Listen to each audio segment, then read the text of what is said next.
মই তেখেতক নিশ্চয় পৰিচয় দিব লাগিব যেন লাগিছোঁ। অলপ আগত যদিও অতিথি চিনাকি কৰিব কৰিছিল।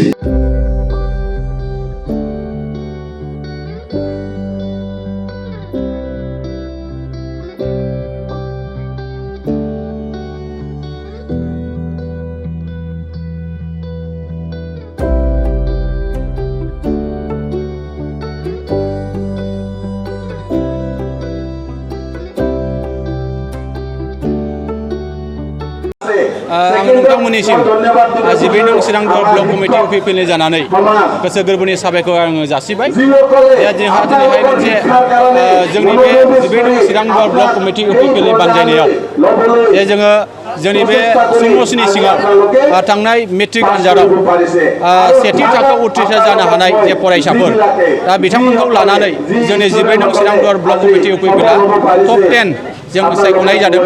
आरो बे टप 10 फरायसाफोरनो जों दिनैहाय मान बिलाइ गथायनाय आरो बरायनाय जे हाबाफारि जों बेखौ लादों। दा जोंनि नैबे बरायनाय हाबाफारियाव जोंहा गाहाय आलासि महरै बाहागो लाफैदोंमोन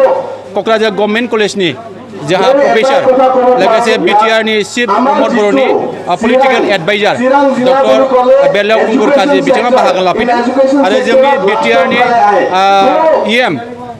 मुस्रि रन्जित बसुमतारी बिथाङाबो बाहागो लाफैदों आरो जोंनि नैबे समस्तिनि सिङाव थानाय जा गुबुन गुबुन कलेजनि प्रिन्सिपालफोर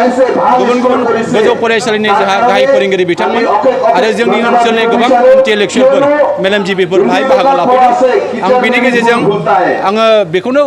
फोरमायनो लुबैदों बे जोंनि सा ओनसोलाव दिनैहाय नैबे जोंनि समस्तियाव गासै 79 जन फरायसाफ्रा दिनैहाय फार्स्ट डिभिजन मोननो हादों आरो बेनिनो जों 10सा फरायसा बिथांमोननो जोङो टप 10 जोङो बासिनाय जादों आरो बे टप 10 फरायसाफोरनो दिनैहाय जोङो मान बिलाइजों लोगोसे साइटेसनजों लोगोसे जोङो एडमिसन लानायनि फिसा मोनसे अनसुंथाइ